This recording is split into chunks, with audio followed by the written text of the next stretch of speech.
This video is the second of two for Chapter 16, and in this video we're going to focus on the last two sections of Chapter 16 of Openstax Astronomy, which is dealing with the solar interior. So we're going to start with some of the theory that we laid the groundwork of in Chapter 15, and we're going to revisit and expand on.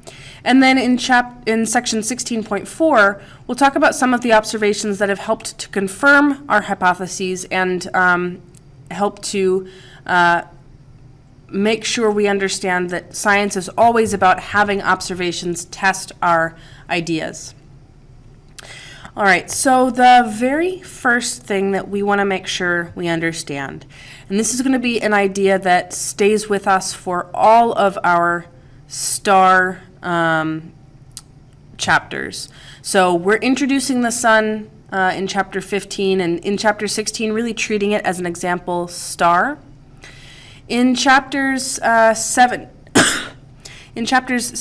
through 24, we're going to be thinking all about how stars form, how they live their lives, how they die, and the balance between the inward pull of gravity and the outward push of pressure is one that is an integral part of that entire story.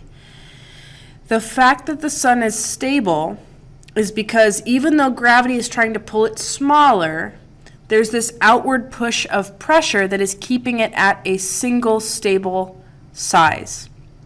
This balance is incredibly, incredibly important, and it's called hydrostatic equilibrium. And it's an idea that's going to come back as we introduce stars in a larger kind of way. Now, gravity exists because the sun has mass, and that pressure exists because the sun is heating itself and it's powering itself. In the previous video from Chapter 16, we talked about the proton-proton chain, that fusion process that the sun is using to power itself. And in a image that we saw in Chapter 15, this one, we mentioned briefly that once we talked about the way that the sun is making energy, it still has to get out to the surface.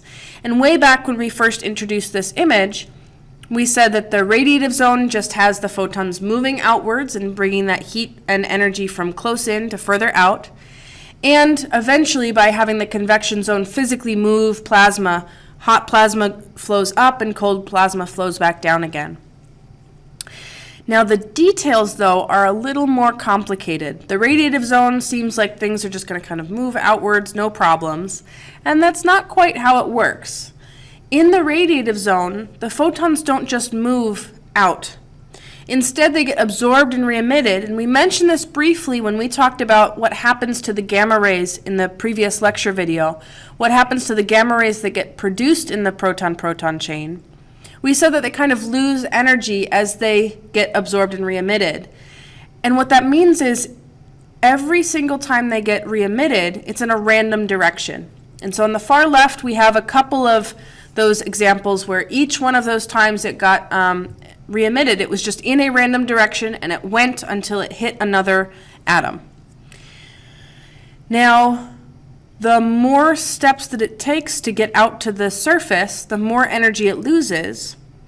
And because this is kind of a statistical kind of thing, this is why we get this kind of smooth curve of the photons that took a lot of extra steps and lost a lot more energy and are in the infrared or radio, and the photons that took a lot fewer steps and were able to get out much faster and are in the X-ray or ultraviolet from the production of light that the sun makes in that spectral curve that we talked about in Chapter 5.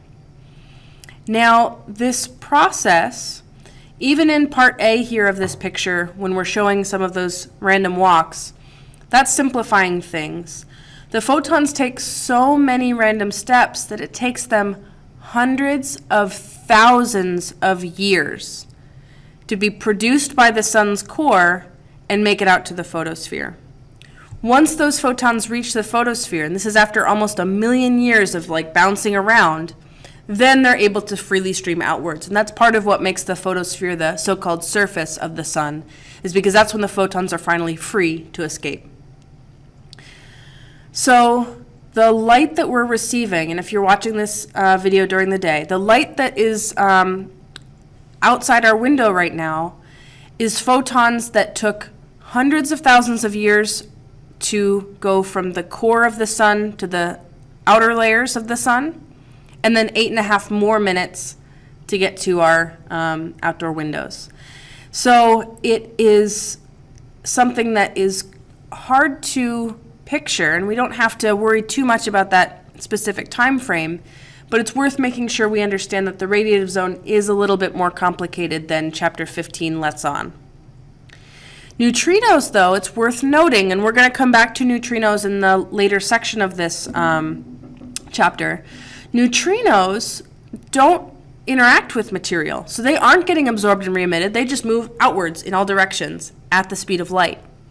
So neutrinos take just a couple of seconds to leave the sun once they've been created, and then another 8.5 minutes to get to Earth, where they still don't really interact with anything. There's neutrinos passing through your body right now. Not a problem. We don't notice. Okay, because of this really complex, taking so many times for those random steps for the photons, radiation isn't actually a very effective process if you're trying to get that energy out to the surface quickly.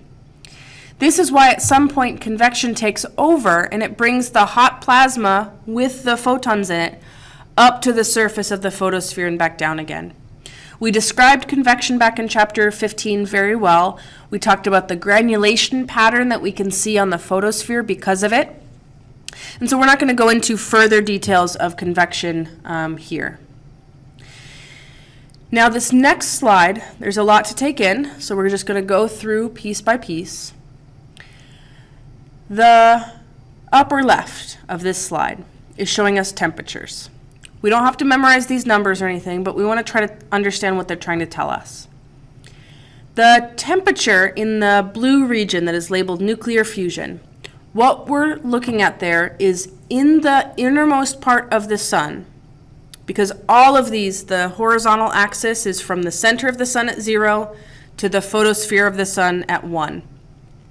In the innermost portion of the sun, where the core is, the temperatures are high enough for nuclear fusion to work, and if we look down at the bottom left, the densities are high enough for nuclear fusion to work. We need to have these atoms moving around at incredibly high speeds and bunched up close enough together so that the steps of the proton-proton chain just follow naturally out of stuff randomly hitting each other at all times. In the upper right here, we have this word luminosity, which we're going to introduce in the next couple of slides. But the quick explanation of luminosity is it's the rate of energy creation. And so what we're seeing here is the curve goes from 0, no energy is being created at the very, very tiny center, almost all the way up to 1, which means we've gotten all of the energy created in that inner 20% of the sun. At that point, the energy that we made in the core is just brought outwards through the radiative zone and through the convection zone. And then the bottom right here of this slide is telling us the percentage of hydrogen in the sun. Now, back in earlier lecture videos from this week, Chapter 15, we said that the sun was about 75% hydrogen and 25% helium. If we look at the core of the sun, we see that at the very center, the percentage is actually below 50% for hydrogen. So I actually want you to pause and think about why the hydrogen is so much lower at the very center of the sun. So pause and think through why that might be.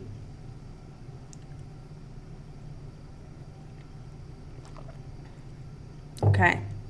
Have you figured out what's in the center of the sun instead of that hydrogen? If you said helium, you were right. Remember, what we're talking about with that inner portion of the sun is where fusion is happening. Fusion is turning hydrogen into helium. That only happens where the temperatures are high enough and the densities are high enough, which means that all of the outer layers of the sun will stay about 75% hydrogen for the sun's entire life cycle. But this decrease at the core is actually showing us that the sun has a finite lifetime. It will run out of hydrogen in the core at some point. The sun is actually about middle-aged, so the solar system as a whole is 4.5 billion years old. The sun has about another 5 billion years before it will run out of hydrogen in its core. And the steps that happen at that point are ones that we will talk about in chapters 22 through 24. So it's kind of another foreshadowing for what will happen to the sun in the future by showing us that the sun has a fuel tank that will run out at some point. Okay, but back to this upper right idea of luminosity. Luminosity is a really important term for us. When we talk about how bright stars look in our night sky, what we're talking about is apparent brightness. We just care about how bright they appear to be from Earth. An object can look bright to us if it's really close, or if it's just inherently bright. If we think about the sun is so much brighter than all of the other stars in the night sky, but that's only because it's extremely close to Earth, right? It's so bright that when it's above our horizon, it outshines everything else and actually blocks out all of those stars. Whereas at nighttime, any single star is just going to be a little tiny pinpoint of light. There is a major, major difference between apparent brightness, how bright stars look in our sky, and absolute brightness, how truly bright they are. Absolute brightness is what we mean when we talk about a star's luminosity. So that word luminosity is very important to us. Luminosity tells us how much energy the sun is making every single second.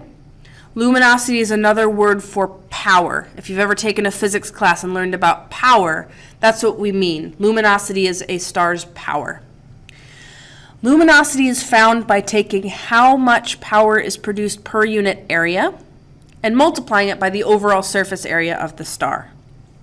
Now, this equation on our slide, we won't have to be plugging numbers into, but it is going to help us think about what makes a star brighter.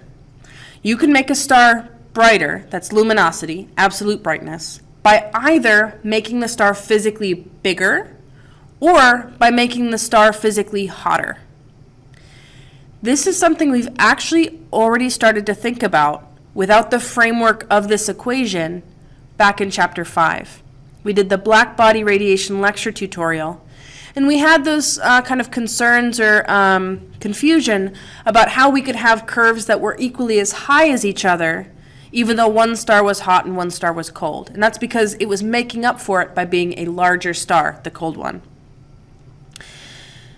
This equation, the 4 pi r squared, is just the surface area of a sphere. So a star is, for all intents and purposes, a big ball, a sphere.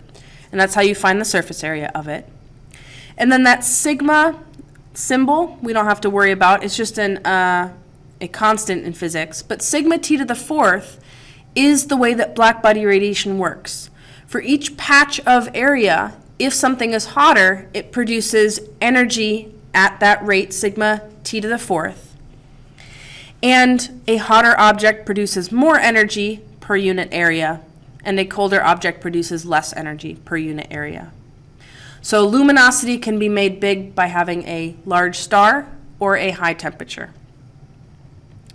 In the next few chapters, we're going to expand more on how luminosity and temperature are related to each other in stars and how they kind of show up on diagrams that help to sort stars into red dwarfs and red giants and white dwarfs and blue supergiants and all this sort of thing. The diagram that we'll see as we go into further chapters is called the Hertzsprung-Russell diagram. And the very basics of it are shown here on the slide below, because we're going to need it for the lecture tutorial that we're kind of gearing up to talk about. but we're going to do a whole lot more groundwork with the Hertzsprung-Russell diagram next week in the lecture videos. The key thing for us to pay attention to for Hertzsprung-Russell diagrams, or HR diagrams, is that the horizontal axis, the temperature axis, has big number temperatures on the left, and we will talk about why that is, but for now we just have to kind of accept that. Hot stars are on the left, and cold stars are on the right. So that's kind of backwards from the way that we normally think of charts. Normally they count up from left to right, but Hertzsprung-Russell diagrams go backwards. And again, we'll talk about that, not this lecture video, but the next.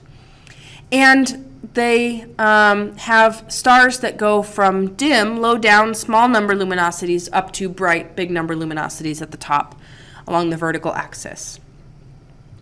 So with that introduction to what we're seeing here on the far right side, we've got temperature on the horizontal axis. We see 20,000 is a big number on the left, hot stars. 5,000 is a small number on the right, cold stars. The luminosities are given in solar units, so that star W, that point W, the fact that it has a luminosity of 1 is because it has the same brightness as the sun. Bigger numbers mean brighter than the sun, colder numbers mean less bright than the sun. Also on the slide we see in the bottom left there are hot plates shown. That's because we introduced this lecture tutorial thinking about heating up water on a stove, because we have more experience with that.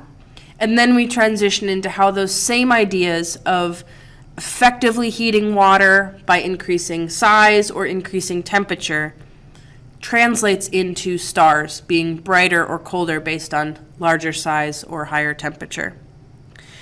So after you try this lecture tutorial, you'll better understand this pause and think question, but you can always try it now. So let's say that we observe a very large and very hot star in the constellation Orion. Okay, nighttime we see a star, and on the same night we observe another star in Orion that is much smaller, physically smaller, but it has the same temperature. Which of those two stars is going to be more luminous? Which is going to be more intrinsically bright? So pause and think. All right. If they have the same temperature, then the only way to affect the luminosity is to make the star bigger, and so the larger star here is going to be more luminous. What's important to note here is in this example, these two stars may have very drastically different apparent brightnesses, how bright they actually look in our sky, which is not the same thing as luminosity, because that would depend on how far away those stars are too. And we'll explore that idea in chapter 17 as we move forward. Okay, so we're going to move on to the last section of chapter 16. Now that we've thought about how that energy from the sun is brought outwards, and the fact that the rate at which we generate energy we can talk about is in luminosity, the last things that we want to talk about are a couple of the observations that we're making about the sun that can also be made for other stars. Because we talked about a whole lot of different observations, and we saw lots and lots of images of the sun in chapter 15, but most of those types of observations from chapter 15 were ones that we can't make for other stars. What we're going to focus on here are things we can do and actually do have observations for from other stars. So the first thing is helioseismology. It may have crossed your mind that we can't look deeper than the photosphere. I've mentioned that a couple of times. And so you may have been thinking, well, if we can't see deeper than the photosphere, we can't see the interior of the sun, how can we know anything about it? It's a good question, but we know a whole lot about the interior of the Earth, and yet we've never been there. The reason that we can map out what the Earth interior looks like, solid inner core for the Earth, liquid outer core for the Earth, mantle, and then crust above it. The reason we know all of that is because when there's an earthquake, we can use the seismic waves that get made through the material in the Earth to map out changes in density and map out basically boundaries between the mantle and the core, things like that. On Earth, for the most part, in order to get good readings, we have to wait around for earthquakes to happen in order to get those seismic waves. On the sun, it's a little bit different. On the sun, the standing waves that were kind of shown Doppler effect-wise on the previous slide, it's a pattern that is always present. So rather than sun quakes, what we're really talking about is just this constant vibration, or the book talks about it, the breathing of the sun, kind of in and out in this weird kind of patterny way. And it's called helioseismology. For other stars, it's called astroseismology, but in both of those cases, like seismic waves, are trying to refer to the same kind of process that we use for earthquakes here on Earth. The details of this process are way outside the scope of this class. I'm not trying to have us memorize how exactly helioseismology works. We don't have time or the need to get into that. But what is important is to realize that astronomers have this tool in the same way that we've mapped out the interior of the Earth, we can map out the interior of the sun using this tool. We can also use that tool to map out details of other structures. So one thing I hadn't mentioned for the helioseismology, but let's flip back 2 slides. The kind of red and blue showing here is trying to highlight the pattern of moving towards and away the way that Doppler effect works. So the same Doppler effect that we learned for when stars are moving towards us or farther away, this process of motion towards or away causing changes to the wavelengths, it is what we're measuring for helioseismology too. Very, very tiny changes, but measurable changes. And we can also use disruptions to the larger pattern to actually figure out the details of structures like sunspots and what's happening underneath them. Again, the process that is used by astronomers is one that's more complicated than we're focusing on. We just want to know that this is a thing that is a tool available. Okay, the last part of this chapter deals with the neutrinos that we keep mentioning and keep saying we'll come back to. Now, when Wolfgang Pauli invented them, the name he gave them, neutrinos, came from the idea of little neutral ones, because they don't have a charge and they have little to no mass. When we went through the proton-proton chain, we talked about the fact that neutrinos, positrons, and gamma rays are all of the byproducts of the proton-proton chain. Neutrinos are carrying about 3% of that overall pool of energy away from the sun.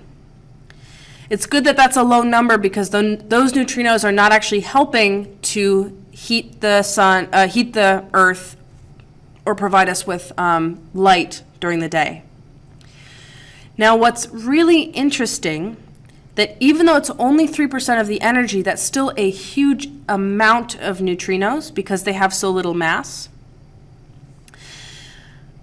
On Earth, based on how far away we are from the sun, there's about 10 million neutrinos passing through every square inch every second. So if you hold out your hand right now, you're going to have tens of millions of neutrinos passing through your hand every single second, and you won't notice. That's that idea of them being neutral and not interacting with matter. So that should make you think, okay, well, if we don't notice them at all, how can we possibly measure them, right? Valid question. What we actually learn as we study neutrinos more is that there are very rare occasions, and if you've got 10 million passing through every single square inch every single second, you'll get enough of these occasions where they kind of hit particular elements in just the right way to cause them to radioactively decay. So that should seem complex to you, and it is. But when we build neutrino telescopes, detectors that are specifically designed to find neutrinos, what we do is we basically fill this huge volume with the right kind of element that neutrinos are likely to interact with. So Raymond Davis, pictured here, was the first person to design a neutrino detector. And you have to imagine what his colleagues were thinking and what astronomy in general was thinking when here we have this scientist, Raymond Davis, where what the idea ends up being is that let's build a giant vat of cleaning fluid at the bottom of abandoned gold mine. That should seem like a weird idea to you. The abandoned gold mine part is because the neutrino telescope, we don't want it to have anything to do with any other particle except for neutrinos.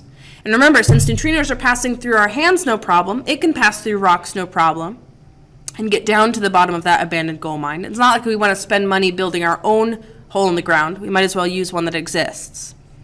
And the cleaning fluid comes from the fact that that cleaning fluid was a very cheap way to get a huge amount of chlorine atoms all in one place, right? We don't want to throw money at a experiment that we aren't even sure if it's going to work. This was our very first neutrino detector ever. So if a neutrino interacted with the chlorine atom in just the right way, the chlorine would turn into argon. And what the detector would see is that when that argon then decayed through its normal radioactive process, it would produce a photon, which we can detect. So technically, we haven't directly seen neutrinos, but we have detected their interactions. Now, these early neutrino experiments detected a much lower influx of neutrinos than they were expecting. Okay, this is called the solar neutrino problem, and they counted about almost exactly 1/3 of the expected number. So here we have, yet again, an example of a situation where the physics either has to be adjusted to fit our observations, or we have to figure out if there was something wrong with our experiment that caused us to think that we've got to throw out, 100 years of physics. So the possibilities, right, is that we didn't actually know what's going on in the sun, right? We went through the proton-proton chain, but if some part of that was wrong, maybe the sun isn't actually producing as many neutrinos as we think. Or neutrinos are something that we don't understand, and when we built it to kind of look for the right kind of neutrino, maybe we aren't seeing that kind of neutrino. So particle physicists went back to the drawing boards. They tried to figure out, okay, what are the possible situations that would cause this 1/3 of the expected number? And what they realized was that originally, when this was built, people thought that neutrinos had no mass, right? That's what Wolfgang Pauli said, no mass.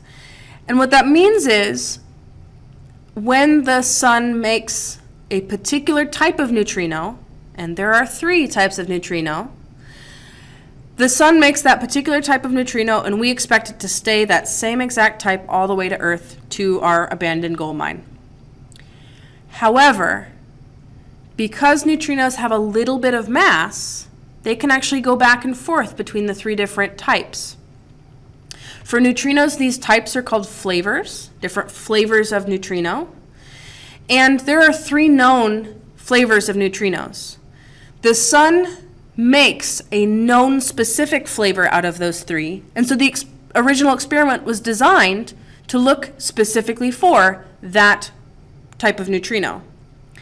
The problem is, because neutrinos do have enough mass to go back and forth, along the journey, these tens of millions of neutrinos per square inch per second are just bouncing back and forth between those 3 different flavors. So you start with all one type, but they're all bouncing back and forth between this type and that type and that type, and by the time they get to the experiment, they've kind of evened out into about 1/3 in each type, which is exactly what we saw. Okay, so we think we have a new hypothesis, but how should we test that? So if you were a particle physicist at this time and you said, okay, well, what if we're just detecting 1/3 because we could make all 3 types, even though we thought we could only make 1?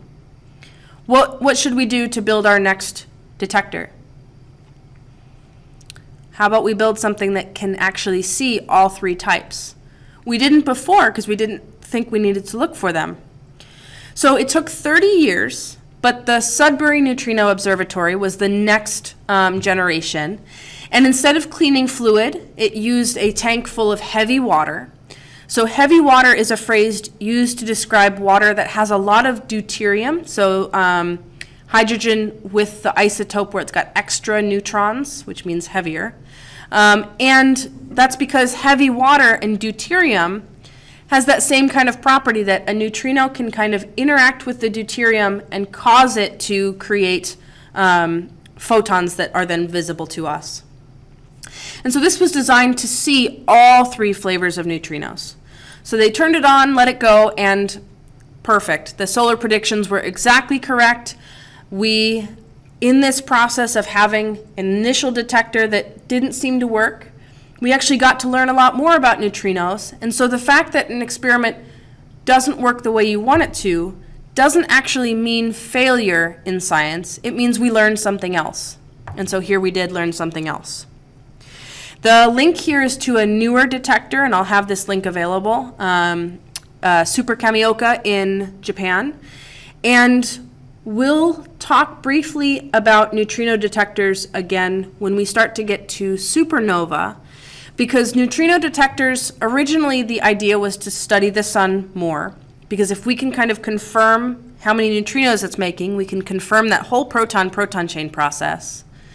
But neutrinos are also generated in other astronomical processes, and a supernova in 1987 made so many neutrinos that were detectable in a way that we could actually confirm that they were from that particular explosion.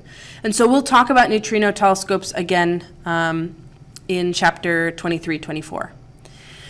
So at this point, after all of our lecture videos for this week, we should have a much better understanding about the terms that show up in this image that we introduced way back at the start and said, hopefully, it's a little clearer to us at the end of everything.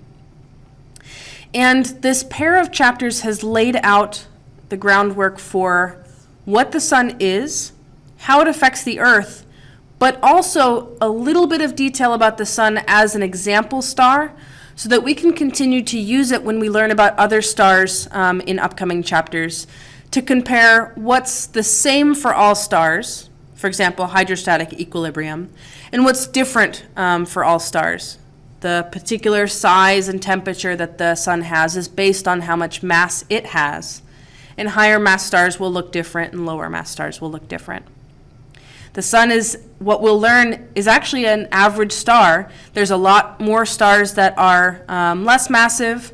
There's a lot more stars that are more massive, and it's kind of right in the middle of temperatures and masses and physical size. So that wraps up our discussion of chapters 15 and 16, and I will see you next week.